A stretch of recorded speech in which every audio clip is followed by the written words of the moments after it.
প্রথম খুবই হুমকি ধমকি দিল না, তখন ভারত দিল কি দিল না, পেঁয়াজ বন্ধ করে দেব, আলু বন্ধ করে দেব, চিনি বন্ধ করে দেব।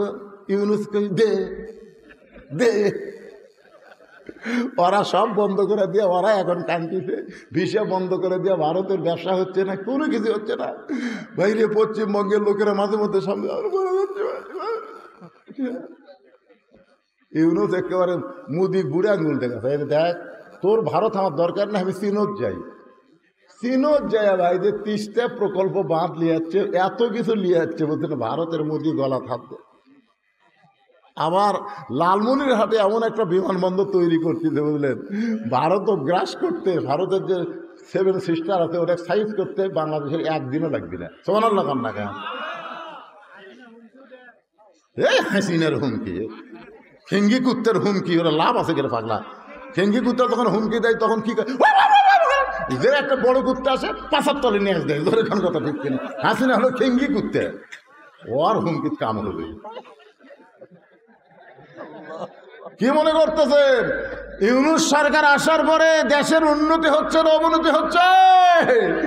এতক্ষণ কয়বার জেনারেটর চালু করা লাগলো না, এতক্ষণ কয়বার জেনারেটর চালু, মানে 8 ঘন্টা পরে কারেন্ট নেই, 8 ঘন্টা পরে কারেন্ট নেই, জোরে কোন কথা ঠিক কিনা। কারেন্ট যায়, রমজান মাসে গেছিল, এর আগে হাসিনার সময় ইফতার করবার কেবল বসে বিসমিল্লাহ করে মুখত দেব, কারেন্ট নাই। তারাবির যায় কেবল 4 রাকাত নামাজ হতে কারেন্ট নাই। সেহরির সময় পানি ভরে লিয়াচ্ছে, কারেন্ট নাই। কি শোনেন, মানুষ বুড়া হলে কাজ একটু ধীর গতিতে হবে। ওনার বয়স হলো 85 বছর, ধীর গতিতে কিন্তু সবাই ধরা পড়বি, আজও ধরা পড়ছে। ধরে কোন কথা ঠিক না, আস্তে আস্তে, ইন্নাল্লাহা মাস সাবিরিন, ধৈর্যশীলদের সঙ্গে আল্লাহ আছে। বাজান পিছনে যারা দাঁড়িয়ে আছেন ভাইজান, আমি কি অচেনা বক্তা? না না না, অনেকে মনে করতেছে ঢাকার থেকে বক্তা হচ্ছে রে, কি করতে কি কয়। আমি হলাম আপনাদের পকেটের বক্তা, জোরে কোন কথা ঠিক কিনা। আপনারা বলেন তো কার পকেটে আমার ওয়াজ নাই? আপনাদের আদমদিঘির বহু লোক আমাকে কয় হুজুর আপনার ওয়াজ না দিলে আমার ঘুমই ধরে না, মানে ঘুমানোর সময় আমার ওয়াজ দিয়ে তারপরে ঘুম পাড়ে। আরে মা বোনেরা তো আমার ওয়াজের সেই পাগলি, একে বসার ব্যবস্থা করছেন নাকি মা বোনদের বসার? আচ্ছা মাশাআল্লাহ, এই মায়ের এই জোরে কথা বলা যাবে না, চুপ করে ওয়াজ শোনা লাগবে। তো মুসা বলতেছে আল্লাহ শয়তানের কথা আমার মনেই নেই।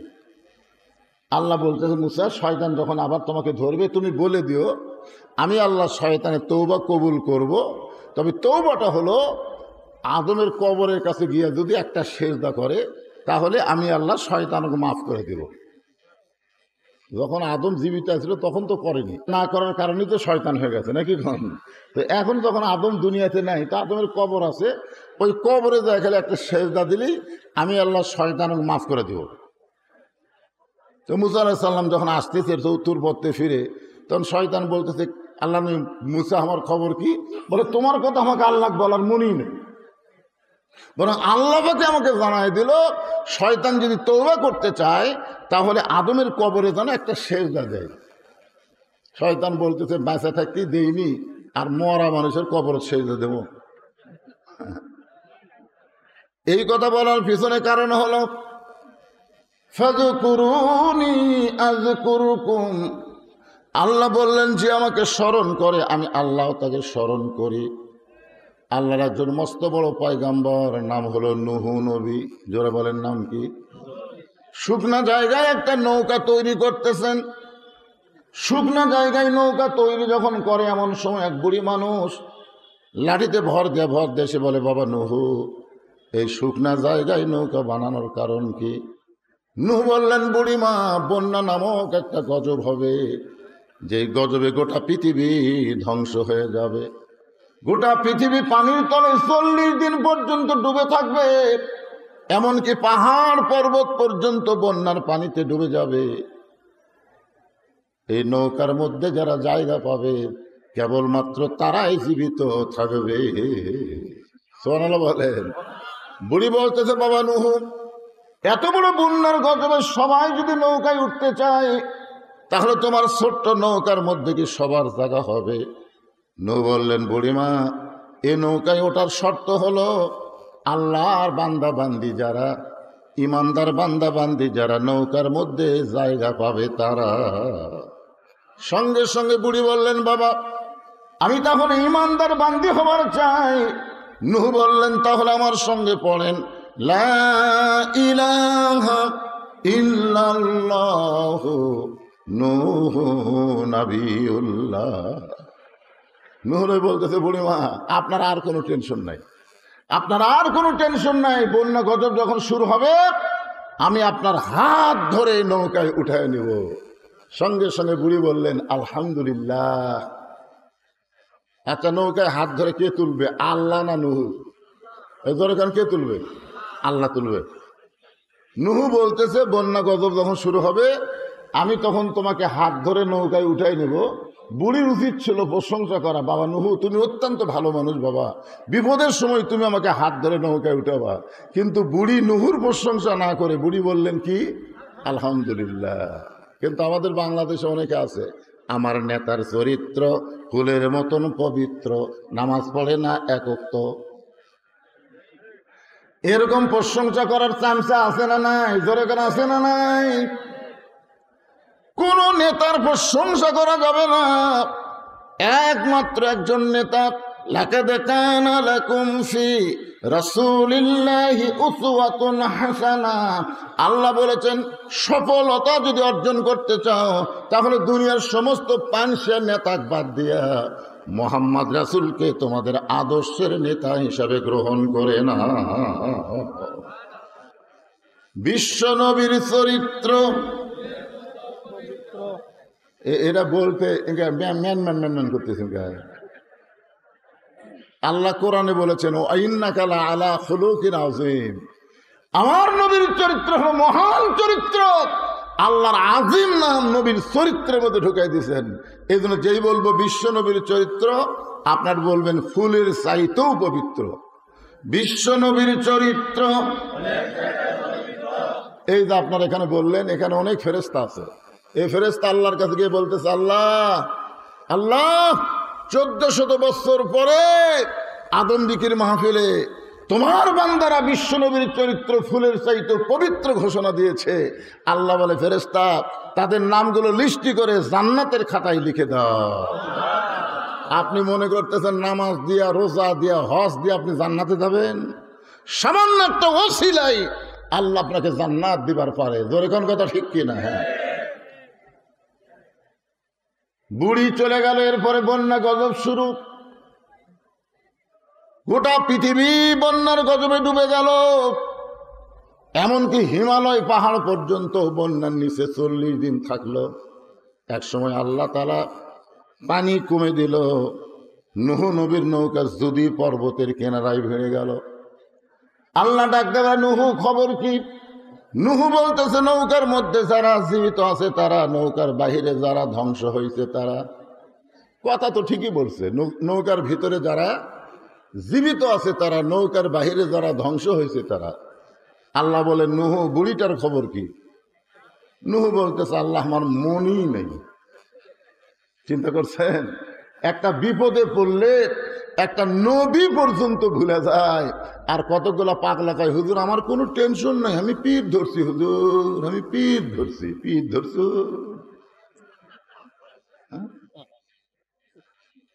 তুমি যে পীর ধরছো সেই পীর জান্নাত পাবে কিনা তারই কোনো গ্যারান্টি নাই। প্রত্যেকটা নবীরা হলো জান্নাতি, কুল্লু নাবিয়ুন মাখুমাইন। প্রত্যেকটা নবীরা হলো বেগুনাহ। জোরে কোন সুবহানাল্লাহ।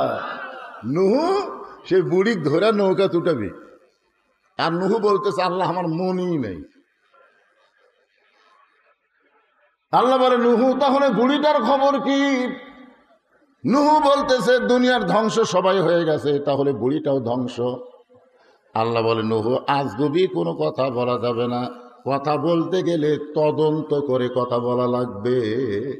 আপনারা এলাকার মানুষ কি করেন? আজগুবি। আজগুবি বোঝেন? আজগুবি মানে অজাতা। অজাতা মানুষ কথা কয় যে বলবি সেটা এত টেকাইলে কি করে রে। দেখবেন চাষটারে বসে গল্প করে, আরে এত টেকাইলে, এই টেকাইলে কি করে রে। আপনারা বলেন তো, এই কথা কিন্তু আজগুবি কথা। যদি আপনারা তদন্ত করেন যদি আপনারা দেখেন তো এই টাকাগুলো নিয়ে মসজিদ কি করে, তাহলে তদন্ত করতে গিয়ে তাকে দাওয়াত দিবার যান, যাই দেখবেন তাই মসজিদ, মাদ্রাসা, এতিমখানা, এমনকি সাইদি হুজুরের নামে এবার একটা অডিটোরিয়াম তৈরি করা হয়েছে। এইগুলো করতে গিয়ে পৃথিবীর কারোর কাছ থেকে একটা টাকাও দান সদকা নেওয়া হয়নি। সমস্ত টাকা হলো আপনার ওয়াজের পরে যে টাকা দেন, সেই টাকা দিয়ে আমি মসজিদ, মাদ্রাসা, এতিমখানা চালাই। তাহলে এটা তদন্ত করার দরকার আছে না নাই? দরকার আছে না নাই? প্রথম মাদ্রাসা শুরু করছি 12 শতক জায়গার উপর, সেই মাদ্রাসা হয়ে গেছে 235 শতক। তাহলে চিন্তা করা লাগবে, এ টাকা তো আমার বাপের না, এ টাকা আমার মায়ের না, এ টাকা হলো জনগণের টাকা। ওয়াজের পরে আমাকে যেটা দেয় সেই টাকা দিয়ে আমি মসজিদ, মাদ্রাসা চলাই।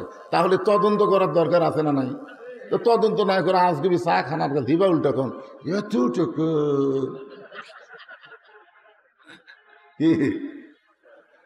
আল্লাহ বলেন, নূহ আজ গবি কোনো কথা বলা যাবে না, কথা বললে তদন্ত করে কথা বলতে হবে। এবার নূহ নবী তদন্ত করতে গিয়ে দেখে বুড়ি তো দূরের কথা, বুড়ির ঝুবড়ি বাড়ি পর্যন্ত কিছুই হয়নি। বন্যার গজবে গোটা পৃথিবী ধ্বংস, অথচ বুড়ি তো দূরের কথা, বুড়ির ঝুবড়ি ভাঙ্গা বাড়ি পর্যন্ত কিছুই হয় নাই। নূহ নবী চমকে উঠে ডাক দিলেন, বুড়িমা। সঙ্গে সঙ্গে বুড়ি টোপলা নিয়ে হাজির। টোপলা টোপলা তো নূহ নবী বলতেছেন, বুড়িমা টোপলা খেন, বলে সাইজ হয়ে বসে আছি। সাইজ হইয়া ধরে কান কি হইয়া? আপনার বলেন তো, নূহ নবী যেরকম বুড়িমাকে ডাক দিয়েছে, এরকম আল্লাহ কিন্তু আমাদেরকে মৃত্যুর জন্য ডাক দিবে। ধরে কান কথা ঠিক কিনা? একটা গানও আছে, আপনার শোনেননি? ডাক দিয়েছেন, ডাক দিয়েছেন আল্লাহ আমারে, রইব না আর বেশি দিন তোদের মাজারে, চলতে পথে 2 দিন থামিলাম। চলার পথে কয়দিন? এই গান যদি আপনারা যুবকেরা গাও, এই যুবকেরা তো বহু গান গান, এই বরবাদ সিনেমার শাকিব খানের গান গাইতে গাইতে পাগলা হয়ে গেছে। আরে পাগলা, ওলা গান না গেয়া এই গান গাও, প্রত্যেক পরতে পরতে সব পাওয়া। তাহলে আমার সঙ্গে বলো, ডাক দিয়াছেন দয়াল আমারে, রইব না আর বেশি দিন তোদের মাজারে, চলতে পথে 2 দিন থামিলাম, যাবার কালে একজন আরো দেখা না পাইলাম, ও আমার সাদের মালা যায় রে ছিঁড়ে, রইব না আর বেশি দিন তোদের মাজারে। এই গানটা আমি খেয়াল করে দেখলাম, হাসিনা যখন পলে যাচ্ছিল, আপনারা দেখছেন হাসিনা পলানোর একটা ভিডিও দেখছেন? হাসিনা তার বোন শেখ রেহানা লিয়া যখন পলাচ্ছে, ওই সময় আমি ভিডিওটা খুব খেয়াল করে দেখলাম। হাসিনার বোন শেখ রেহানা নিচের দিকে তাকে হাঁটতেছে, মাটির দিকে তাকে হাঁটতেছে, আর হাসিনা খালি এইরকম। তখন হাসিনার মনের মধ্যে একটা গান হচ্ছে, চলতে পথে 2 দিন থামিলাম, যাবার কালে এক চামচারও দেখা না পাইলাম। হাই রে হাসিনার চামচা রে, আপনাদের আদম দিকের গাবড়া কুটি রে, গাবড়া, এ গাবড়া কুটি, হাই রে গাবড়া রে, এই গাবড়া আমাকে আদম দিকে ওয়াজ করবার দেয় না। ধরে কার কথা ঠিক না? আমি এখন আদম দিক দিয়ে গাড়ি নিয়ে যাই, আর কেড়ে গাবড়া একটা চামচাও নেই। হাসিনা খালি চারিদিকে তাকার চোখের পানি বের করে বলে, যাবার কালে এক চামচারও দেখা না পাইলাম। কি মনে করতেছেন ভাইজান? বুড়ি বলতেছে, রেডি হয়ে টোপলাটা আপনি গোছায় বসে আছি, তুমি যখন আমাকে ডাক দিবা, বন্যা গজব থেকে বাঁচানোর জন্য নৌকায় ধরে তুলবা, আমার যেন বের হতে দেরি না হয়। আল্লাহ বলেছেন, লা তামুতুন্না ইল্লা ওয়া আনতুম মুসলিমুন, মুসলমান না হয়ে তোমরা কেউ মরিও না। তাহলে কোন সময় আমাদের মৃত্যু হবে আমরা কেউ বলতে পারি না। বলবার যদি না পারি, তাহলে সব সময় আমাদের সাইজ হয়ে থাকার দরকার আছে না নাই? নূহ নবী গালত হাত দিয়ে কান্দার বলে, বুড়িমা বন্যা গজব শেষ, বন্যা গজব শেষ, গোটা পৃথিবী ধ্বংস হয়ে গেছে, অথচ আপনার বাড়িরও কিছু হয়নি, আপনারও কিছু হয়নি। বুড়িমা, আপনি এমন কি আমল করেন যে আমল করার কারণে আল্লাহ আপনার বাড়ি এবং আপনাকে হেফাজত করলো? বুড়ি বলতেছে, বাবা তোমার মনে নাই, তুমি যখন আমাকে বলছিলে হাত ধরে নৌকায় উঠাবা, তখন আমি জানি ইমানদার যারা ইমান গ্রহণ করেছে তাদের একটাই বিশ্বাস, দুনিয়ার সবাই সবাইকে ভুলতে পারে কিন্তু আল্লাহ কোনোদিন তাকে ভুলবে। তাহলে আমরা জিকির করব কার? এরপরে আল্লাহ বললেন অশকুরুনি ওয়ালা তাকফুরুন, শুকুর গুজার করতে হবে আল্লাহর। যারা আল্লাহর শুকুর গুজার করবে না, আল্লাহর শুকুর গুজার না করলে কুফরি হয়ে যাবে। ধরে কোন ঠিক কি না? এখন আপনারা বিশ্বাস করেন। এরপরে আল্লাহ বলতেছেন ইয়া আইয়ুহাল্লাযীনা আমানুস্তাঈনু বিস-সাবরি ওয়াস-সালাহ ইন্নাল্লাহা মা'আস-সাবিরিন। এই ইমানদার বান্দারা, এই পিছনে যারা দাঁড়িয়ে আছো তোমরা কি ইমানদার না? এখানে আল্লাহ বলতেছেন ইয়া আইয়ুহাল্লাযীনা আমানু। খুব খেয়াল করেন, আপনারা যারা বসে আছেন এবং যারা দাঁড়িয়ে আছেন সবাইকে আমি বলবো, অনুরোধ করে বলতেছি বসেন বসেন। জায়গা আছে তো, বসেন। বসবার করে সব পিছন দিকে যায়, যাও। ইমানদারকে লক্ষ্য করে আল্লাহ বলতেছেন যারা আমাকে বিশ্বাস স্থাপন করেছো, আমি আল্লাহর কাছে যদি তোমরা কিছু পাবার চাও তাহলে এমনি এমনি চাইলে হবে না, দুইটা মাধ্যম লাগবে। একটা হলো ধৈর্য আর একটা হলো নামাজ। কি? তাহলে আমাদের ধৈর্য কম না বেশি? কম। 15.5 বছর হাসিনা ইচ্ছা মতো আমাকে চলাছে, আমরা কিন্তু ধৈর্য ধারণ করে বলছি তোর বিচার আল্লাহ করবি রে, তোর বিচার আল্লাহ করবি রে। কন্যে কন্যে এটা কি কম ধৈর্য নাকি? ইন্নাল্লাহা মা'আস-সাবিরিন, ধৈর্যশীলদের সঙ্গে কে আছে? আরো জোরে বলেন। আজকে এখানে ধৈর্য নিয়ে বসেন, ধৈর্য নিয়ে বসেন, দেখেন আল্লাহ আপনাকে কেমনে সাথে থাকে। কোরআনের আয়াত দিয়ে আমি আপনাদের দেখাই দেব। এখন প্রথম কথা হলো আল্লাহ ইমানদারকে লক্ষ্য করলেন, আমরা সবাই ইমানদার। সাহাবীরা জিজ্ঞাসা করলেন ইয়া রাসূলুল্লাহ মা হুয়াল ঈমান, ঈমান সম্পর্কে আমরা জানতে চাই। আল্লাহ রাসূল বললেন ইকরার বিল লিসান তাসদীক বিল জানান আমল বিল আরকান, এরই নাম হলো ঈমান। জবানে বলতে হবে লা ইলাহা ইল্লাল্লাহ, খালি জবানে বললে হবে না। এরপরে বলা হচ্ছে তাসদীক বিল জানান, কলিজার মধ্যে ঈমান। আচ্ছা, কলিজার মধ্যে যখন ঈমান থাকে তখন সেই মানুষটার চরিত্র কেমন হয়? আমি একটা দৃষ্টান্ত দিব, মনোযোগ দিয়ে শোনা লাগবে। এটা কিন্তু 1000 বছর আগেকার কথা না, 100 বছর আগেকার কথা না, এটা হাসিনার সময়ের কথা, বেশি দিন আগের কথা না। লোকটার নাম হলো মীর কাসিম আলী। লোকটার নাম কি? মীর কাসিম আলী। উকিলের নাম হলো তাজুল ইসলাম। উকিল সাহেব এসে বলতেছে স্যার আজকে রাত 12টায় আপনার ফাঁসি হবে। তাসদীক বিল জানান মানে কলিজার মধ্যে ঈমান থাকবে সেই লোকটার চাল চরিত্র কেমন হয় একটু খেয়াল করেন। বলতেছে স্যার আজকে রাত 12টায় আপনার ফাঁসি হবে। তো মীর কাসিম আলী বলতেছে উকিল সাহেব এখন কয়টা বাজে? তো বলতেছে এখন বাজে রাত 9:30। তখন বলতেছে আলহামদুলিল্লাহ আলহামদুলিল্লাহ, এখনো 2.5 ঘন্টা আছে। আপনারা বলেন তো 2.5 ঘন্টা পর যার ফাঁসি হবে সে আলহামদুলিল্লাহ কবে? তার ঈমান তাকে বোঝা দিচ্ছে যে দুনিয়াতে আসা থাকার জন্য না, দুনিয়াতে আসলে যাওয়া লাগবে। তাসদীক বিল জানান যখন কলিজার মধ্যে অর্জন হবে সেই লোকটা দুনিয়ার পাগল হবে না, সেই লোকটা আল্লাহর পাগল হবে। জোরে কোন কথা ঠিক কিনা? বলতেছে 2.5 ঘন্টা পর আমার ফাঁসি হবে, খামাখা 2.5 ঘন্টা চেতন থেকে লাভ কি?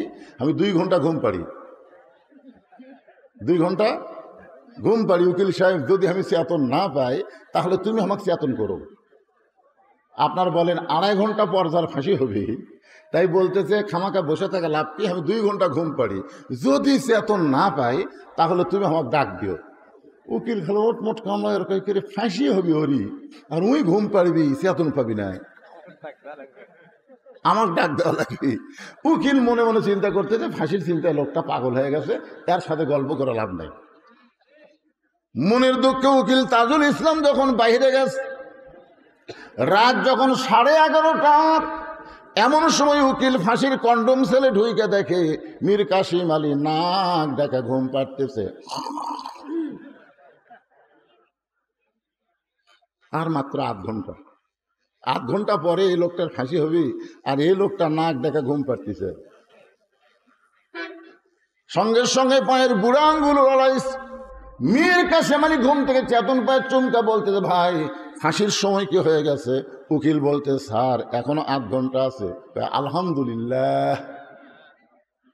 ওযু করে 2 রাকাত নামাজ পড়ে কোরআন থেকে সূরা মুলক আর মুজাম্মিল তেলাওয়াত করে ফাঁসির কন্ডম ছেলে সবচাইতে ভালো যে পাঞ্জাবি ছিল, সেই পাঞ্জাবি পরার পরে চিরুনি দিয়ে মাথা হাসড়ায় বলতেছে, উকিল দেখো তো আপনাকে আমাকে কেমন লাগতেছে।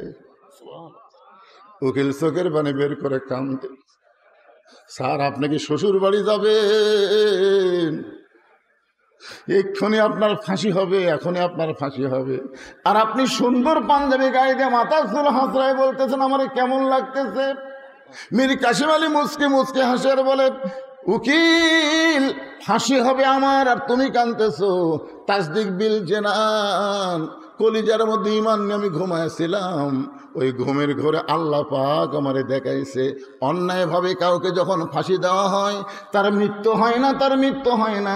দুনিয়াতে ফাঁসি হবে, দেহ থাকবে দুনিয়ায়, আর প্রাণ পাখি যাবে ইল্লিন নামক জান্নাতের বাগানে।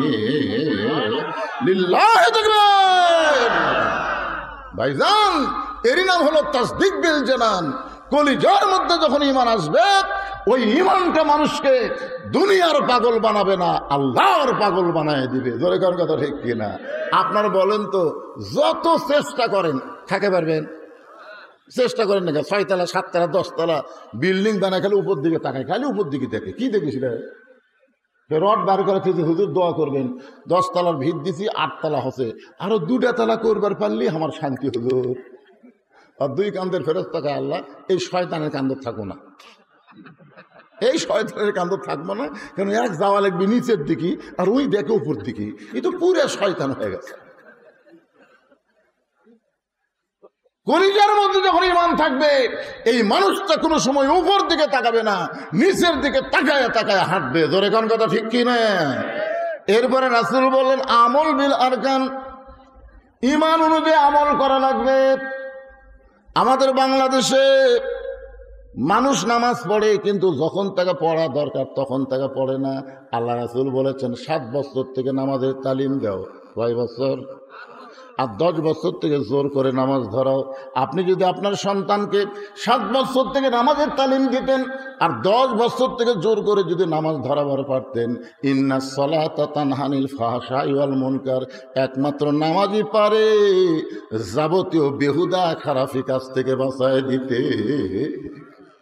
আজকে দেখেন তো আপনার ছেলেদের দিকে তাকে দেখেন তো, আপনি এই ভুল করার কারণে আপনার ছেলের সাইজ দেখতেন।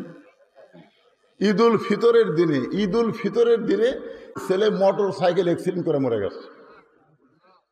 আমি একদিন ঈদের পরের দিন আমার মাহফিল নগর ছিল, আমি এই রাস্তা হাসন দিই কতগুলো ছেলে মোটর সাইকেল চালাচ্ছে, আমি বললাম এই শালাকের পাশা কি গুঁড়া কিরমি হবে নাকি? এই শোনেন, আপনি বাবা, আপনার ছেলেকে আপনি দেখবেন না? রাসূল বলেছেন 7 বছর থেকে নামাজের তালিম দাও, 10 বছর থেকে জোর করে নামাজ ধরাও। আপনার ছেলেদেরকে মেয়েদেরকে যদি আপনি 10 বছর থেকে নামাজ ধরাবার পারতেন, আপনাকে আর কোনো টেনশন করা লাগতো না। আল্লাহর কোরআনই বলেছে, ইন্নাস সালাতা তানহা আনিল ফাহশাই ওয়াল মুনকার, একমাত্র নামাজই পারে মানুষকে যাবতীয় খারাপি থেকে বাঁচাই দিতে। আমল বিল আরকান, ঈমানের 1 নম্বর আমল হচ্ছে নামাজ পড়া। যার নামাজ নাই তার ঈমান নাই। মনোযোগ দিয়ে শুনবেন, লা সলাতা লা ঈমানা, যার নামাজ নাই তার কি নাই? লা সলাতা লা দীনা, যার নামাজ নাই তার কোনো ধর্ম নেই।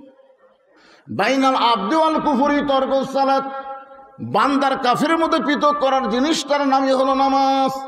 এবার আসেন, কোরআনের আয়াত হলো আস্তাইনু বিস-সাবরি ওয়াস-সালাহ ইন্নাল্লাহা মা'আস সাবিরিন। যদি আল্লাহর কাছে আমরা কিছু পাবার চাই তাহলে কয়টা জিনিস লাগবে? আপনার কি বিরক্ত হচ্ছেন? তাহলে 2টা জিনিস লাগবে, একটা হলো ধৈর্য আর একটা হলো নামাজ। আপনারা বলেন তো, কোন জিনিসের মধ্যে আমাদের ধৈর্য কম? দেখবেন যে ঘন্টার পর ঘন্টা চা খাচ্ছে, একবারে ঘড়ি দেখে না। আর মসজিদের মধ্যে ঢোকার পরই 5 মিনিট পরে জামাত হবি, ওই 5 মিনিটের মধ্যে ওই 5 বার ঘড়ি দেখবি, পারবার।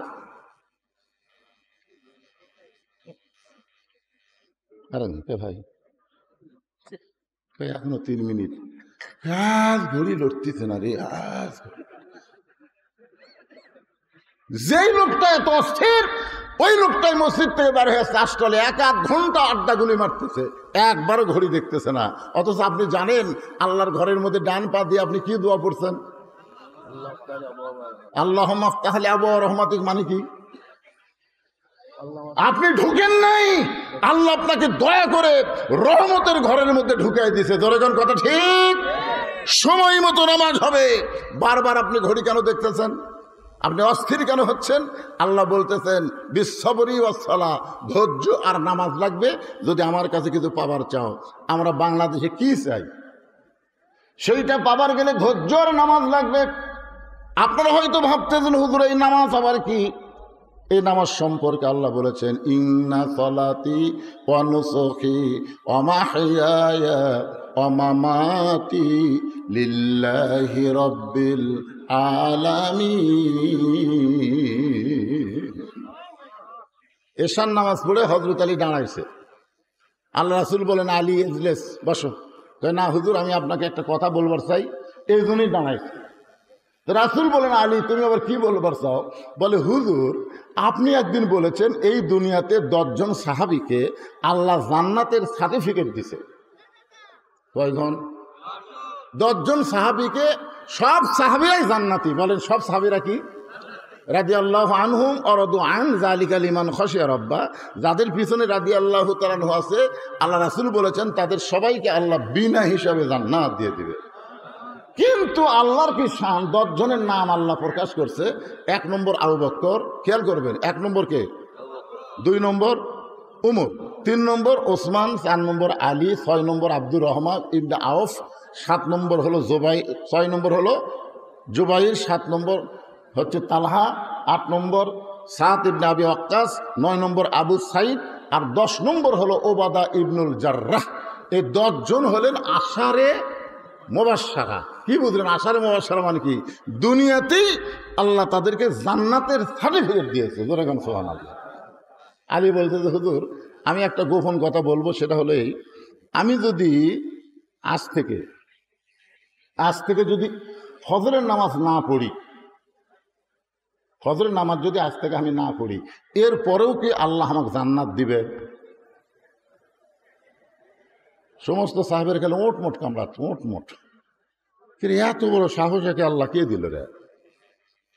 আলী বলতে যে হুজুর চিন্তা ভাবনা করে কোন, আমার নাম যদি জান্নাতের সার্টিফিকেটের 4 নম্বরে থাকে, তার আমি যদি ফজর না পড়ি, এরপরেও কি আল্লাহ আমাকে জান্নাত দিবে?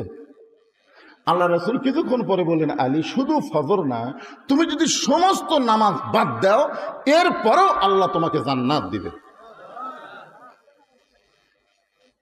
আলী বলতেছে একদিনে কি সব বাদ দেওয়া যায়? এতদিনের অভ্যাস, একদিনে সব বাদ দেওয়া যায় না। তো এই ফজরের নামাজ পড়তে আমার একটু বিরক্ত লাগে। আরামের ঘুম ভেঙ্গে সালাত খায়রুন নাম শোনার সাথে সাথে বিরক্ত লাগে। এই জন্যে আজ থেকে আমি আর ফজর পড়বো না। আল্লাহ রাসূল বললেন ঠিক আছে, না পড়লেও আল্লাহ তোমাকে জান্নাত দিবে। এই কথা বলে হযরত আলী যখন মসজিদ থেকে বের হয়ে গেছে, এমন সময় আবু বকর রাসূলের কাছে গিয়ে বলতেছে হুজুর তার কান সারাতে একটা চড় মেরে ফেললেন না, এত বড় একটা খারাপ কথা বললো যে আজ থেকে ফজর নামাজ পড়বো না। রাসূল বলেন আবু বকর তোমার কানটা আমার মুখের কাছে দাও, আমি আসল কথা বলি। আবু বকর রাদিয়াল্লাহু যখন নবীর মুখের কাছে কান দিয়েছে, নবী ফিসফিস করে বলতেছে নামাজ যদি জান্নাতের জন্য হয় তাহলে আলী নামাজ বাদ দিবে, আর নামাজ যদি আল্লাহর জন্য হয় আমি রাসূল বলতেছি গোটা দুনিয়া বাদ গেলেও আলী এক ওয়াক্ত নামাজ বাদ দিবে না। এখন তুমি বলো আবু বকর নামাজ কি জান্নাতের জন্যে না আল্লাহর জন্যে? তো বলতেছে আল্লাহর জন্যে। তা আলী কি বলছে? নামাজ না পড়লে যদি জান্নাতে যাওয়া যায় পড়বো না। হযরত আলী তাড়াতাড়ি বাড়ির দরজায় গিয়ে ডাক দিলেন হাসান হোসেনের মা, রে নবীর মেয়ে ফাতেমা। সঙ্গে সঙ্গে ফাতেমা দরজা খুলে চমকে গিয়ে বলতেছে আসসালামু আলাইকুম। হঠাৎই বলতেছে আমার মনে নাই রে, কি মনে নাই কন্ত? আল্লাহ রাসূল বলেছেন যে তোমরা পুরুষ মানুষ কোন জায়গা থেকে যখন আসবে, বাড়িতে এসে সর্বোত্তম তোমরা সালাম দিবে, আসসালামু আলাইকুম ইয়া আহলাল বাইত। সালাম দেওয়ার সঙ্গে সঙ্গে ওই বাড়ির উপরে আল্লাহর অবারিত রহমত বর্ষণ হবে। সুবহানাল্লাহ বলে হবে না? আপনারা কি দরজার সালাম দেন? যে স্বামী স্ত্রীর মধ্যে সালামের আদান প্রদান আছে, ওই স্বামী স্ত্রীর কোনোদিন তালাক হবে না। যে স্বামী বউরে সালাম দেয়, বউ স্বামীরে সালাম দেয়, ওই স্বামীর বাপ মায়ের বিরুদ্ধে কোনোদিন বউ কথা বলবে না, কোনোদিন কথা বলবে না। তো আমাদের সালাম কালাম নাই, খালি বউ খালি কানের মধ্যে বিষ ঢুকে দেয়, তোমার মা ভালো না, তোমার বাপ ভালো না। কি আজ থেকে সালাম দেওয়া শুরু করবেন? ফাতেমা বলতেছে আসসালামু আলাইকুম, আলী বলতেছে আর মনে নেই। ফাতেমা বলতেছে সারা জীবন আপনি দরজা এসে আমাকে সালাম দেন, আর আজকে সালাম বাদ দেওয়ার কারণ কি? আলী মনে মনে ভাবতেছে আজকে ঈশান ফজরের নামাজ বাদ দিবার চাচ্ছি, তাই বলে কি আমার সালাম আল্লাহ কাড়ে নিল রেখে। হযরত আলী ফাতেমাকে বুকের মধ্যে নিয়ে বলে, ফাতেমা আজকে আমাকে যেন ফজরের আযান শোনার পরে ডাক দিও না। হযরত বেলাল যখন আযান দিবে, ওই আজান শুনে যেন আমাকে ডাক দিও না। আমি নবীর কাছে বলে আইছি, আজ থেকে আর আমি ফজরের নামাজ পড়বো না, কারণ নামাজ না পড়লেও আল্লাহ আমাকে জান্নাত দিবে। ফাতেমা মুস্কি মুস্কি হাসতেছে, কারণ ফাতেমা হযরত আলীকে চিনে। প্রত্যেকটা বিবি তার স্বামীকে চিনে। জোরে কান চিনি কি চিনে না? আমি কত বড় হুজুর এটা আপনারা কেউ বলতে পারবেন না, এটা জানে হলো আমার বউ। আমি বইয়ের হাতে 500 টাকা দিয়ে বললাম, তুমি খালি একবার আমাকে হুজুর কত দেখি, তোমার মুখে হুজুর শুনতে কেমন লাগে? আমার বউ মুচকে মুচকে হাসে আর কয়, জনগণ আপনাকে চিনে না তাই হুজুর কয়। কিন্তু আমি আপনাকে চিনি, হুজুর হওয়া এত সহজ নয়। তাহলে আমাকে সবচাইতে যিনি বেশি চিনে তিনি কে? জোরে বলেন না কেন? তিনি কে? তিনি আমার বউ। তাহলে হযরত আলী যখন বলতেছে আজকে ফজরের নামাজে আমাকে ডাক দিও না, ফাতেমা মুচকি মুচকি হাসতেছে। মুচকি মুচকি হাসার কারণ হলো একদিন আল্লাহর নবী ফাতেমার ঘরের মধ্যে ঢুকে, ফাতেমা ঘরের কোনায় ছোট বাচ্চার মতন কাঁদতেছে। রাসূল ফাতেমার কাছে গিয়ে বললেন, মা তুই এইভাবে কেন কাঁদতেছিস? ফাতেমা বলে, বাবা দুনিয়াতে কি কোনো ধনী যুবক ছিল না যে যুবকের সঙ্গে আপনি আমাকে বিয়ে দিতেন? বাবা এমন একটা গরিবের সঙ্গে আমার বিয়ে দিলেন, আমার সকালবেলা খাবার থাকলে রাতের বেলা থাকে না, রাতের বেলা কোনোদিন যদি খাবার পাই দিনের বেলা থাকে না। এই কষ্টের জীবন আমি আর সইতে পারি না। সঙ্গে সঙ্গে রাসূল বললেন, ফাতেমা তুই কি জানিস মা, আমি সত্যি দুনিয়ার যুবকদের সঙ্গে তোকে বিয়ে দিবার চাইছিলাম, কিন্তু ধনী যুবক কাছে আসার পরেও আল্লাহ তাআলা আলীর ব্যাপারে ঘটকালি করেছে। এখন বল ফাতেমা, আল্লাহ যদি আলীর ব্যাপারে ঘটকালি করে তখন আমি নবী কি করব? সঙ্গে সঙ্গে ফাতেমা বলতেছে, বাবা আল্লাহ যদি আলীর ব্যাপারে ঘটকালি করে থাকে তাহলে শত কষ্টের মধ্যেও আর আমি কষ্ট পাব না। রাসূল বলেছে, ফাতেমা তোর একটা কথা বলি। বলে কি কথা? হলো যে আল্লাহর পরে কাউকে যদি সেজদা দেওয়ার হুকুম থাকতো তাহলে প্রত্যেকটা বিবিকে বলতাম স্বামীর পায়ে সেজদা করো। ফাতেমা আল্লাহর পরে আলী হচ্ছে তোমার কাছে সব চাইতে দামি। দলে কান সুবহানাল্লাহ। সেদিন থেকে ফাতেমা বুঝবার পারছে তার স্বামী সাধারণ কোনো মানুষ নয়। বলে ঠিক আছে, ফজর নামাজ যখন পড়বেন না তাহলে আপনাকে আদর করে আমি ঘুমায় দেই। এতদিন বালিশের ওপর মাথা দিয়ে হযরত আলী ঘুমাইছে, আর সেই রাত্রে ফাতেমা পুরাটাকে বালিশ বানায় দিয়ে স্বামীর চুলের মধ্যে হাত দিয়ে বিলকি কাটতেছে। এক সময় হযরত আলী ঘুমায় গেছে। হযরত আলী যেই মাত্র ঘুমাইছে, ঘুমের মধ্যে যখন অচেতন, কিছুক্ষণ পরেই হযরত আলী ঘুম থেকে লাফ দিয়ে উঠছে। ফাতেমা বলতেছে, স্বামী গো আপনি না কইলেন ফজরের নামাজ পড়বো না, আজান দিলেও যেন ঘুম থেকে ডাক না দেই, তাহলে আপনি কেমনে চেতন পাইলেন? আলী বলতেছেন, ফাতেমা ফজরের নামাজ না হয় পড়বো না, কিন্তু তাই বলে তাহাজ্জুদের নামাজ আমি ছাড়বো না। লিল্লাহি তাকবীর। আল্লাহ রাসূল বলেছেন 5 ওয়াক্ত নামাজ হলো ইবাদত। এ মনোযোগ দিয়ে শোনেন, আস্তাইনু বিস-সাবরি ওয়াস-সালাহ, ধৈর্য আর নামাজ। মনোযোগ দিয়ে শোনেন, 5 ওয়াক্ত নামাজ হলো ইবাদত আর তাহাজ্জুদের নামাজ হলো মহব্বত। সাহাবারা জিজ্ঞাসা করলেন, হুজুর মহব্বত আর ইবাদত এই দুইটার মধ্যে তফাৎ কি? এদিকে চিল্লাচিল্লি কে করে? বাচ্চা কাচ্চারা। ওই পার কি মেয়ে মানুষ আছে? যে বাচ্চারা চিল্লাচিল্লি করতেছে ওই বাচ্চারা হলো সিজার করা। যখন কি করা? সিজার করা বাচ্চারা অস্থির হয়। কারণ নর্মালি বাচ্চা হলে সেই বাচ্চা অস্থির হয় না। কি জন্য হয় না? কারণ তো মানে জন্মের সময়ই তার জন্ম হয়। যখন জন্মের সময় সে জন্ম নেই, কিন্তু যখনই সিজার করবি পেট কাটা দেখে আর ঘুমই ভাঙেনি। ডাক্তার কয় 2 দিন পরে এমনি জন্ম হতো রে, এখন পেট কাটলাম কি হলো? তখন আর এক ডাক্তার কয় পেটের মধ্যে বাইর করে একটা ঘুরেন দাও। তখন ছোটো বাচ্চাকে পেটের মধ্যে বাইর করে পা ধরে এরকম একটা ঘুরেন দেয়, বুঝছেন, চেতন করার জন্য। ওই ঘুমের ঘরে করে এই যে একটা স্কিওর মারে, ওই কারণে ওর মাথার ব্রেনটা কি হয়? অস্থির হয়ে যায়। আর অস্থির হওয়ার কারণে দুনিয়াতে মোবাইল ছাড়া ভাত খায় না, মোবাইল ছাড়া ওর কান্না বন্ধ হয় না। জোরে কর কথা, ঠিক কিনা? এই সিজার করা গুলো চিল্লাচ্ছে, সিজার করা। এই স্টেজের উপর যে কয়টা আমরা বসে আছি, আমরা সবাই হলো নর্মাল, আমরা কিন্তু সিজার না। আমার দাদি আমাকে বলছে, ভাই তোকে মায়ের পেট থেকে বাইর করে দেয়, তোর মাথা লম্বা হয়ে গেছিল রে। পরে তোর মাথা থাবড়ে থাবড়ে আমরা গোল করছি, দেখছেন? কি বলবো প্রসবের কথা, মা বিনে সেই ব্যথা কেউ তো বুঝিবে না। মাজন ঠেকিয়া সন্তানের দায়, অকালে মা মারা যায়, কেন সে মায়ের ভক্তি করবা না? এমন দরদি ভবে কেউ হবে না আমার মা গো। মারে মা, ও মা, বাচ্চা নরমালি হবে মা, তাহলে অধৈর্য হওয়ার কারণে এই সিজার করা। আর সিজার করবার গেলে ওই পেট কে লাড়ে? মেয়া ডাক্তার, একটা মরদ মানুষ ডাক্তার। কোন জায়গার বাচ্চা আছে কুটি কাটা লাগবে লেড়ে ছেড়ে। এই আপনার শরম নাই? আপনার বইয়ের পেট একটা মরদ মানুষ লাড়া কাটতেছে না কিছু? সিজার করাবো, সিজার করো। সিজার করলে মায়ের ক্ষতি, সিজার করলে বাচ্চার ক্ষতি। একটু মনোযোগ দিয়ে শোনেন। 5 ওয়াক্ত নামাজ হলো ইবাদত, আর তাহাজ্জুদের নামাজ হলো মাহাব্বত। সাহাবারা জিজ্ঞাসা করলেন, হুজুর ইবাদত আর মহব্বতের তফাৎ কি? রাসূল বলেন, ইবাদতের বিনিময়ে মানুষ জান্নাত চায়, আর মহব্বতের বিনিময়ে মানুষ আল্লাহ চায়। এক বান্দা আছে নামাজের সেজদায়, তাহাজ্জুদের। কোন নামাজ? আল্লাহ ডাক দেয়, বলে তুই যতই নামাজ পড় আর সেজদা কর, তোর ঠিকানা হলো জাহান্নাম। যেই বলছে তুই যতই নামাজ পড়ার সেজদা কর, তোর ঠিকানা হলো জাহান্নাম, ওই বান্দা সেজদা থেকে মাথা তুলে বলতেছে আলহামদুলিল্লাহ, আলহামদুলিল্লাহ। আল্লাহকে কেড়ে পাগলা, তোকে জাহান্নাম দিলাম, তারপরে তুই আমার শুকর আদায় করতেছিস।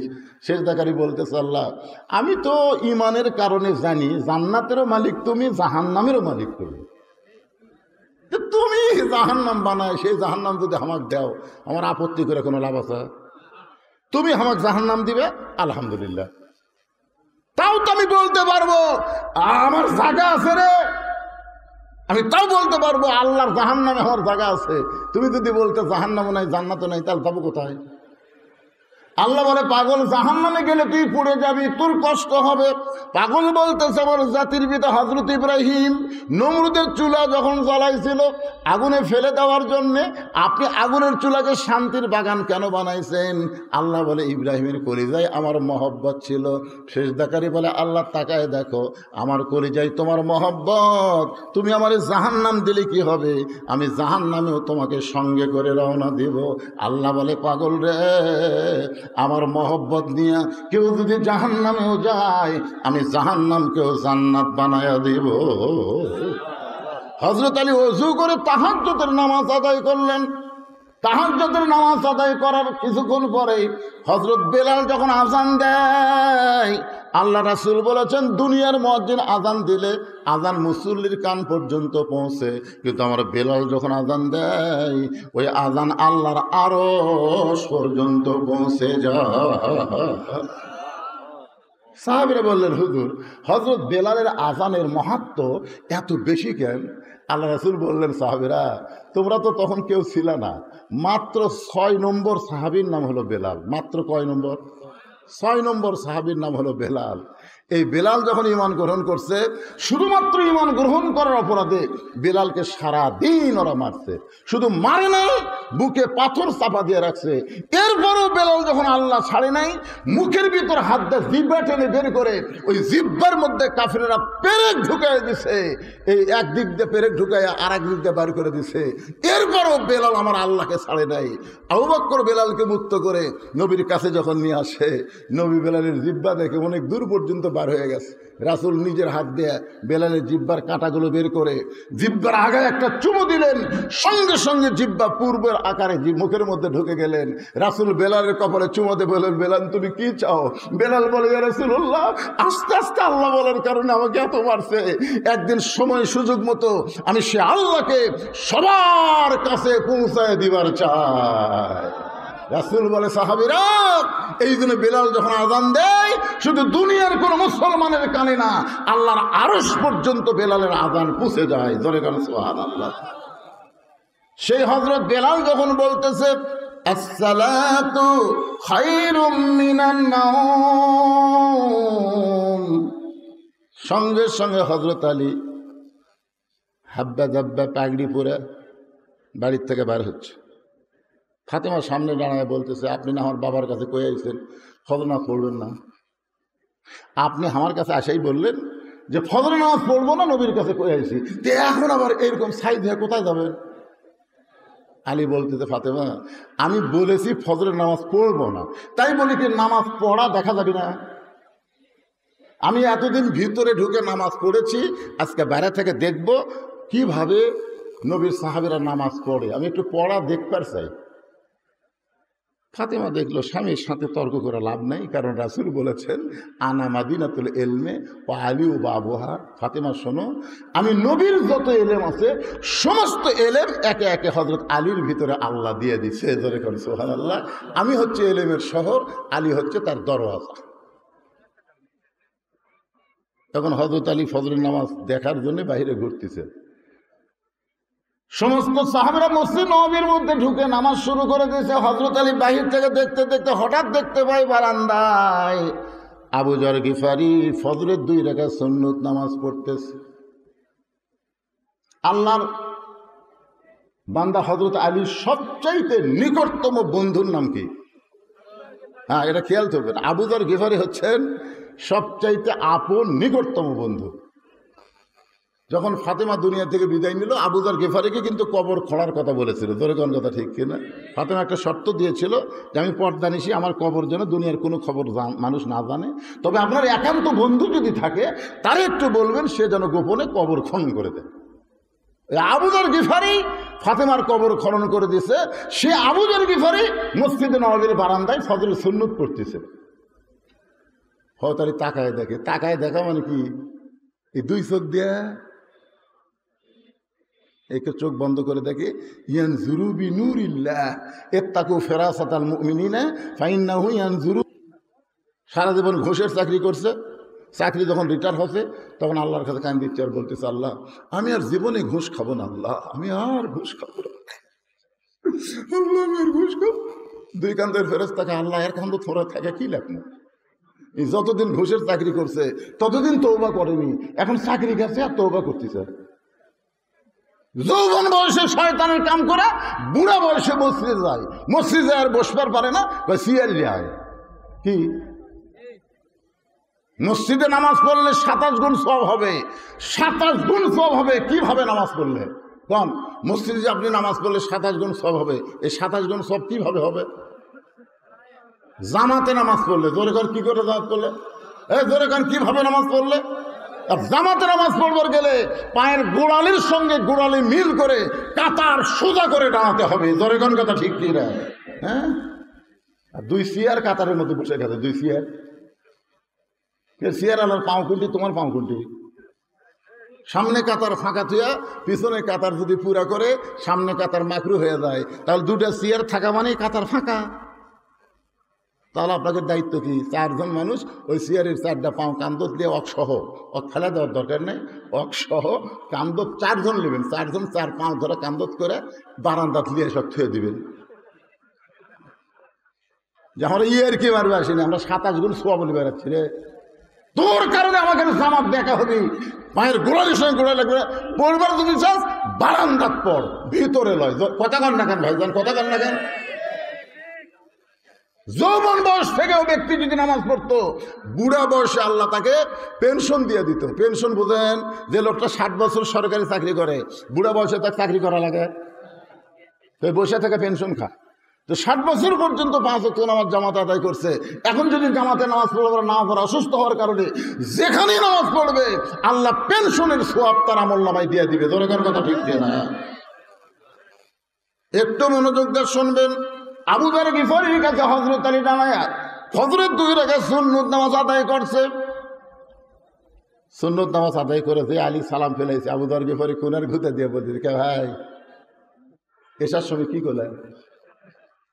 তুমি যখন নবীর সামনে বললে আমি তখন তোমার কাছে ছিলাম। তুমি যে বললে আজ থেকে ফজরের নামাজ পড়বো না, তো নবীর কাছে এই কথা বলে তুমি আবার এখন কি করলে? আলী বলতেছে, এই আমি বলছি ফজরের ফরজ পড়বো না, তাই বলে কি সুন্নত পড়া যাবে না? যেই বলছে আমি না হয় ফজরের ফরজ পড়বো না, তাই বলে কি সুন্নত পড়া যাবে না? আবু যর গিফারি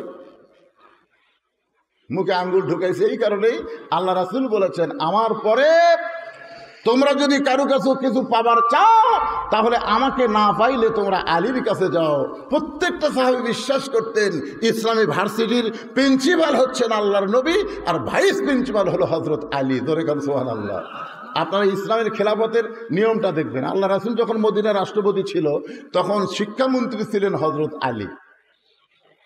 সুবহানাল্লাহ। না ধর্মমন্ত্রী আবু বকর, অর্থমন্ত্রী ওসমান, আইনমন্ত্রী ওমর। গেল আবু বকর রাদিয়াল্লাহু যখন মদিনার খলিফা ছিলেন তখন শিক্ষামন্ত্রী হচ্ছেন হযরত আলী। সুবহানাল্লাহ। উমর ফারুক যখন মদিনার খলিফা তখন শিক্ষামন্ত্রী হলেন হযরত আলী। ওসমান গনি যখন মদিনার খলিফা তখনও শিক্ষামন্ত্রী হচ্ছেন হযরত আলী। মানে শিক্ষামন্ত্রী আলী থাকা অবস্থায় অন্য কাউকে দেওয়া হয়নি, কারণ সবচেয়ে বেশি শিক্ষা যার মধ্যে ছিল তার নামই হচ্ছে হযরত আলী। আর আমাদের বাংলাদেশের শিক্ষামন্ত্রীকে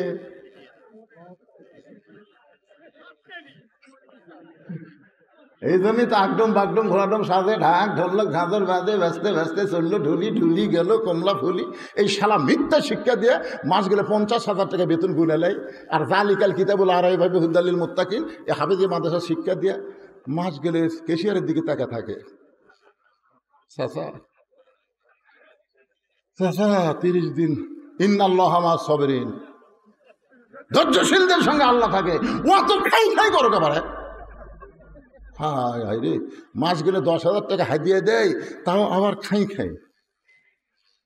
কি ভাই রে, দোয়া করেন। সব জায়গা হলো শেষ, আগামীতে দেখবো কোরআনের বাংলাদেশ। কোরআন দিয়ে যখন বাংলাদেশ চলবে প্রত্যেকটা প্রাইমারিকে হাফিজি মাদ্রাসা বানানো হবে। জোরে গান কথা ঠিক কিনা? এইরকম মান তাআল্লামাল কোরআন ওয়া আল্লামা, ওই ব্যক্তি সবচাইতে দামি সম্মানী যে কোরআন শিখেছে অপরকে কোরআনের শিক্ষা দেয়। মিথ্যা শিক্ষা দিয়ে তোমরা মাস গেলে 50,000 টাকা বেতন পাও, আর আল্লাহর কোরআনের সুন্দর শিক্ষা দিয়ে তাদের বেতন নাই। একজন কত ঠিক, বাদ বাকি কি ব্যাঠি? খালি মোরা দেখেন। আপনার বেটা যদি কবরের পাশে যা বলে আইরে আইটি নাই ভরা দিয়ে নালে গেল বোয়াল মাছে, তাই না দেখে বদল নাচে। ফেরেশতাকে আল্লাহ বাপের কবরের পাশে কি করতে চায়? যেটা পড়িছে সেটাই করতেছে, যেটা পড়িছে সেটাই করতেছে। আর যদি আপনার বাচ্চা আপনি মরে যাওয়ার পরে কবরের পাশে গিয়ে সূরা ফাতিহা তেলাওয়াত করে, সূরা ইখলাস তেলাওয়াত করে, দরুদ শরীফ তেলাওয়াত করে, আস্তাগফিরুল্লাহ তেলাওয়াত করে, যদি চোখের পানি বের করে বলে রব্বানা যালামনা রব্বিরহামহুমা কামা রব্বায়ানি সগীরা, ফেরেশতা বলে আল্লাহ কি করব? আল্লাহ বলে কবরের মধ্যে দেহ থাকবে, আর পাখিটাকে আমি আল্লাহ ওই সন্তানের দোয়ার কারণে ইল্লিন নামক জান্নাতের বাগানে রেখে দিলাম। শিক্ষামন্ত্রী হযরত আলী, একটু মনোযোগ দিয়ে শুনবেন। বিরক্ত হচ্ছেন? আবু যর গিফারি মুখে আঙ্গুল দিছে, বাবা আর কোনো কথা কওয়া লাভ নেই, কি বলতে কি ভুল হয়। কারণ আল্লাহ রাসূল দুনিয়া থেকে বিদায় নেওয়ার পরে প্রত্যেকটা সাহাবী হযরত আলীকে ওস্তাদের মতন সম্মান করতেন। আপনারা বলেন তো ইসলামে ওস্তাদের সম্মান কম না বেশি? একেবারে মুরব্বীকে রাগ করে গেল নাকি ওরা? হ্যাঁ, আচ্ছা ঠিক আছে, যান, আবার আশা লাগবে কিন্তু না, খুব ভালোই লাগতেছে।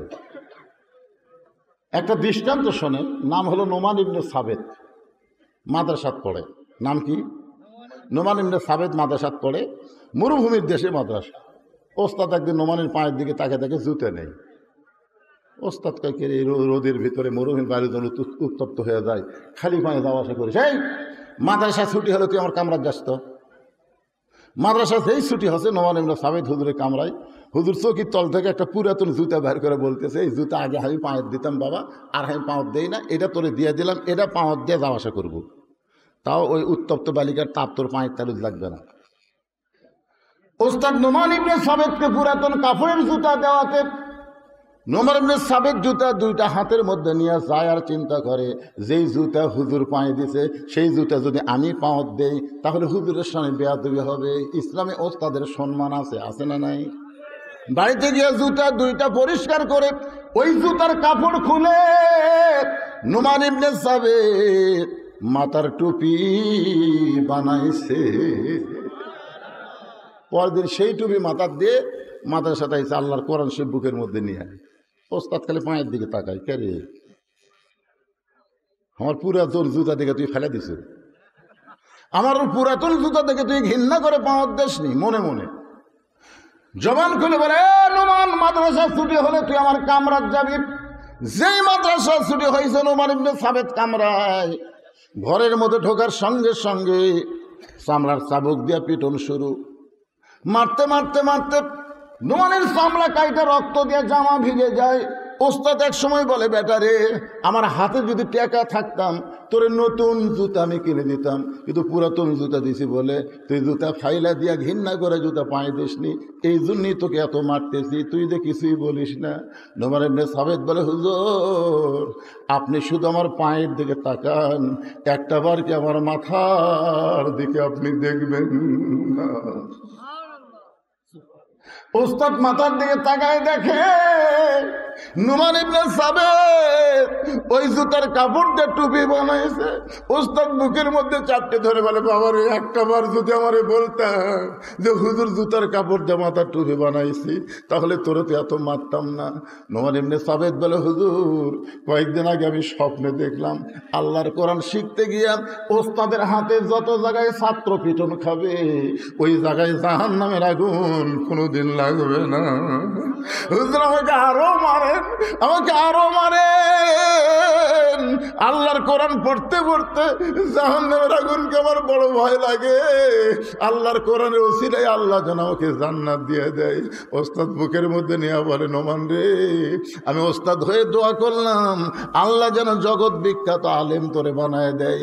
ওই নোমান ইবনে সাবেত হলেন ইমামের আজম আবু হানিফা।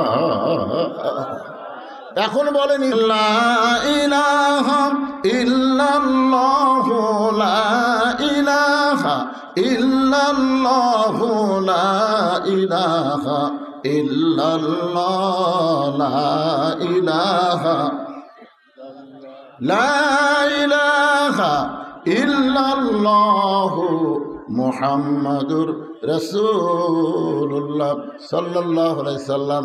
হযরত আলী বলতে, আবু জার, আমি এশার নামাজ সময় নবীকে বলেছি আমি ফজরের নামাজ পড়বো না, তাই বলে কি ফজরের সুন্নত পড়া যাবে না? সঙ্গে সঙ্গে আবু জার মুখে আঙ্গুল দিছে যে শিক্ষিত মানুষের সঙ্গে তর্ক করা যাবে, যাবে নাকি?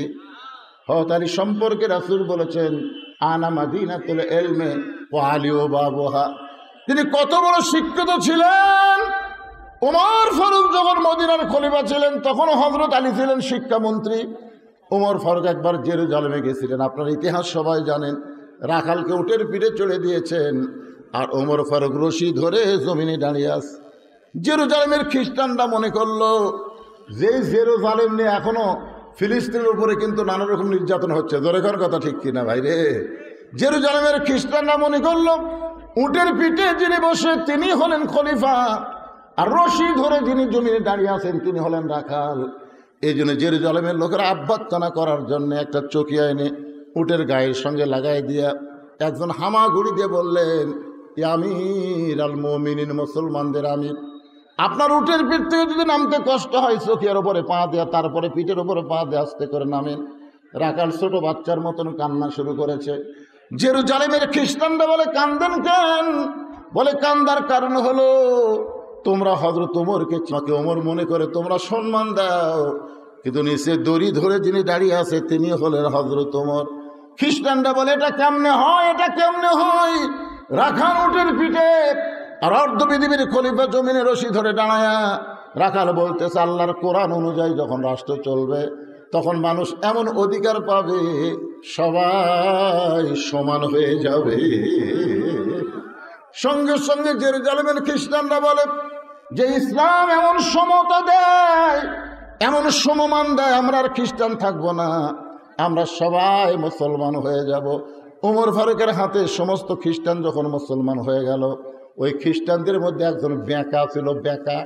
ওই বেঁকা খ্রিস্টান পাদ্রীর কাছে গিয়ে বলতেছে, আপনি তো দরবার গরম করতেছেন, আপনি ঘরের মধ্যে জিকির মারতেছেন, কিন্তু মদিনার ওমর এসে সব খ্রিস্টানকে মুসলমান বানায় গেছে। পাদ্রী দৌড়ে এসে ওমরকে বললেন, ওমর আমিও মুসলমান হবার চাই। ওমর ফারুক বললেন, আপনি খ্রিস্টান ধর্মযাজক, আপনি মুসলমান হলে তো আলহামদুলিল্লাহ। বলে, আমি মুসলমান হওয়ার আগে তোমাকে 4টা প্রশ্ন করব, উত্তর দিবার পারলে মুসলমান, না হলে মুসলমান হব না। ওমর ফারুক বলে, পাদ্রী কি 4টা প্রশ্ন করবা? বলে, 1 নম্বর প্রশ্ন হলো, পৃথিবীর এমন কোন জায়গা সূর্যের আলো একবার পড়েছে কিয়ামত পর্যন্ত ওই জায়গায় সূর্যের আলো পড়বে না। আমার 2 নম্বর প্রশ্ন হলো, পৃথিবীর এমন কোন কারাগার কয়েদি নিঃশ্বাস নেবার পারে না, এরপরেও কয়েদি জীবিত থাকে। আমার 3 নম্বর প্রশ্ন হলো, এমন কোন কবর, কবরটাও জীবিত, লাশটাও জীবিত। আমার 4 নম্বর প্রশ্ন হলো, পৃথিবীর এমন কোন 2 ভাই একই সঙ্গে জন্মগ্রহণ করেছে, আবার বহু বছর পরে একই সঙ্গে 2 ভাই মৃত্যুবরণ করেছে, কিন্তু এক ভাইয়ের চাইতে এক ভাই 100 বছরের বড়। এই 2টা ভাইয়ের নাম বলা লাগবে। ওমর ফারুক বলে, পাদ্রী রে, এমন প্রশ্ন আমি জীবনে শুনি নাই, তাহলে উত্তর কেমনে দেব? পাদ্রী বলতেছে, তাহলে আমি মুসলমান হতে পারলাম না। ওমর ফারুক যখন জেরুজালেম থেকে মদিনাত আসলেন, শিক্ষামন্ত্রী আলীর সঙ্গে তার দেখা হয়ে গেল। আলী বলতেছে, আমির আল মুমিনিন, জেরুজালেমের খবর কি? বলে, খবর খুবই ভালো, শত শত খ্রিস্টান মুসলমান হয়ে গেল, কিন্তু একটা পাদ্রী মুসলমান হতে পারলো না। বলে, পাদ্রী কেন মুসলমান হইল না? বলে, আমাকে 4টা প্রশ্ন করেছে, উত্তর দিবার পারলে মুসলমান হতো, কিন্তু আমি উত্তর দিবার পারি নাই। আলী বলতেছেন, কি প্রশ্ন করেছে? বলে, 1 নম্বর প্রশ্ন হলো, পৃথিবীর এমন কোন জায়গা সূর্যের আলো একবার পড়েছে কিয়ামত পর্যন্ত পড়বে না, ওই জায়গার নাম কি?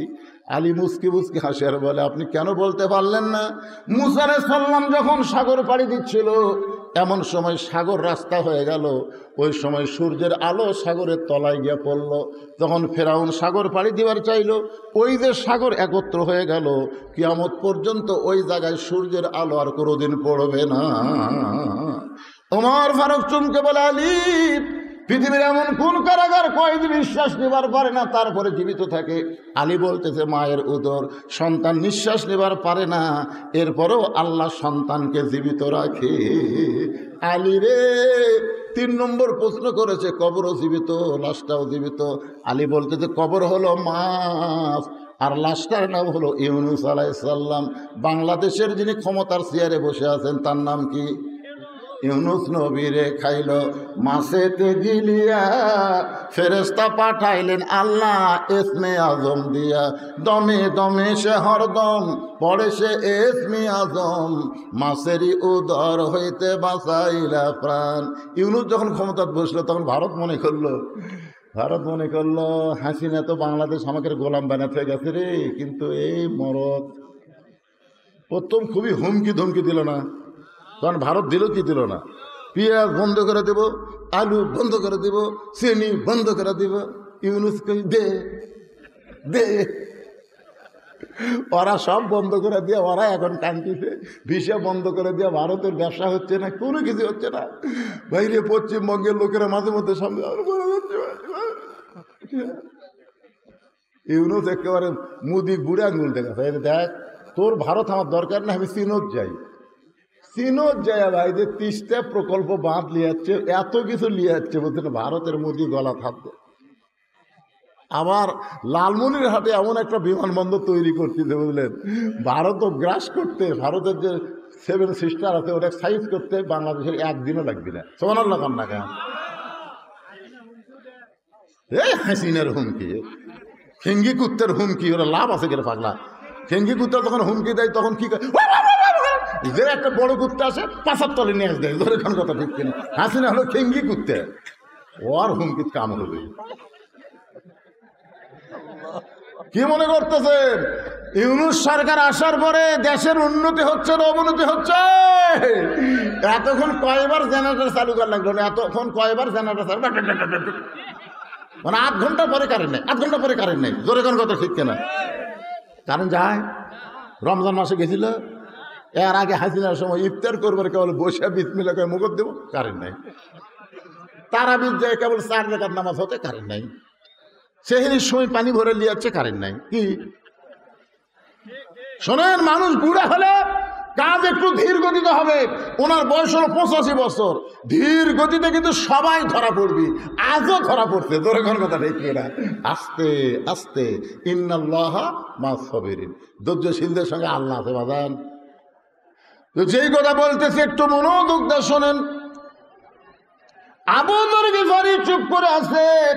কিছুক্ষণ পরে ফজরের যখন সময় হয়েছে, সেটা বলার আগে যেটা বলতেছিলাম, এবার বলতেছে উমর ফারুক বলতেছে, আলী ভাই, 2 ভাই একই সঙ্গে জন্মগ্রহণ করেছে, আবার বহু বছর পরে একই সঙ্গে মারা গেছে। এই 2 ভাইয়ের নাম কি? বলতেছে এক ভাইয়ের নাম হলো আজিজ আলাইহিস সালাম, আর এক ভাইয়ের নাম উযাইর আলাইহিস সালাম। কোরআন শরীফ পড়ে দেখেন, উযাইরকে আল্লাহ 100 বছর ঘুম দিয়েছিল, ঘুম থেকে চেতন করার পরে আবার 2 ভাই একই সঙ্গে কাফেরদের দ্বারা হত্যা হয়ে গেল। এখান থেকে বিশ্বাস হলো এক ভাইয়ের সাথে 100 বছরের বড়। ওমর ফারুক দৌড়ে আলীকে বুকের মধ্যে নিয়ে বলে, আলী রে, তুমি নাংশ হয়ে যেতাম। ধরে গান সুবহানাল্লাহ। সেই হযরত আলী যেই মাত্র বেলাল আকামত শুরু করেছে, কদ কামাতিস সালাহ, সঙ্গে সঙ্গে হযরত আলী মারছে দৌড়। এক দৌড়ে গিয়ে প্রথম কাতারে আবু বকর আর ওমর যে খাড়া আছে, ওই কাতারের মধ্যে 2 হাত ঢুকে দিয়ে, চাড়া দিয়ে ভিতরে ঢুকে আল্লাহু আকবার। নবী ফজরের সালাম ফিরাই বলতেছে, আলী এসার সময় কি করে গেলি?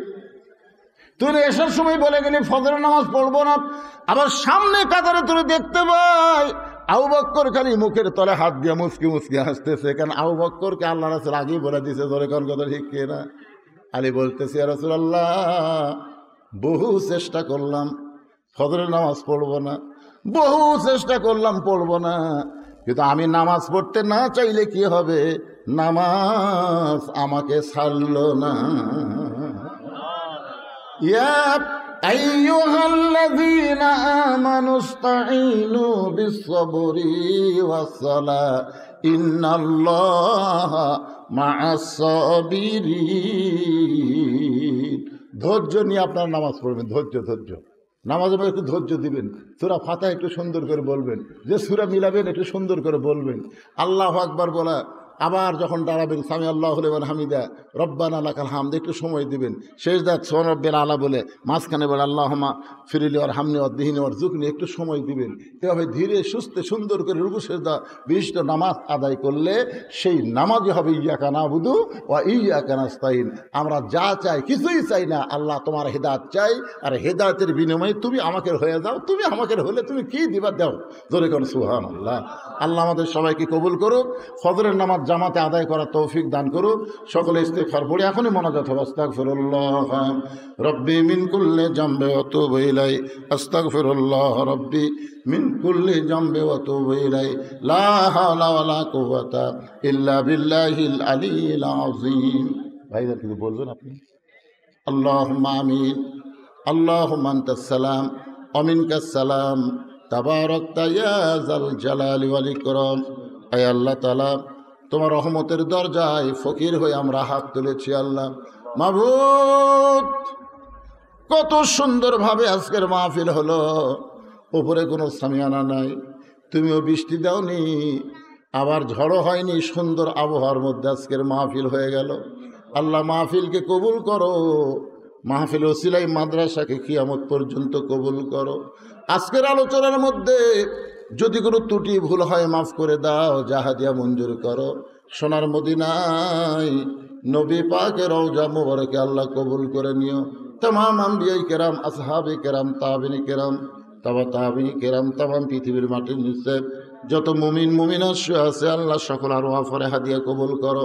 আমরা যারা হাত তুলেছি আমাদের জনম দুঃখিনী মা, আমাদের বাবা যাদের কবরে চলে গেছে, আল্লাহ মেহেরবানি করে বাপ মার কবরকে জান্নাতের টুকরা বানিয়ে দাও।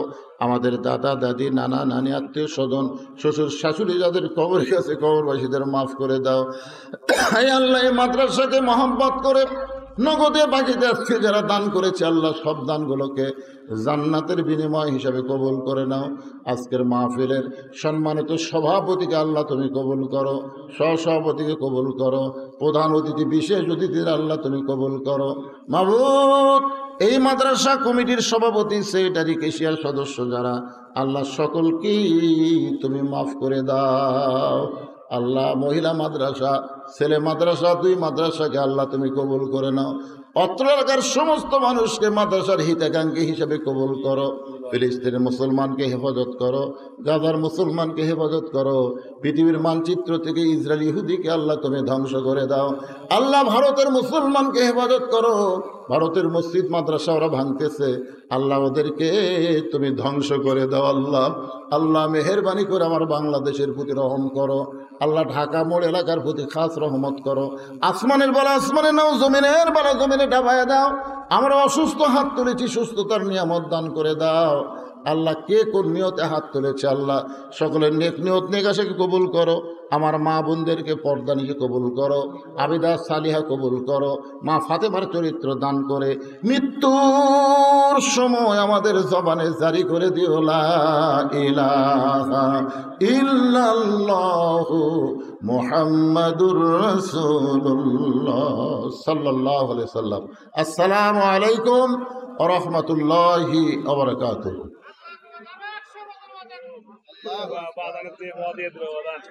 আর 100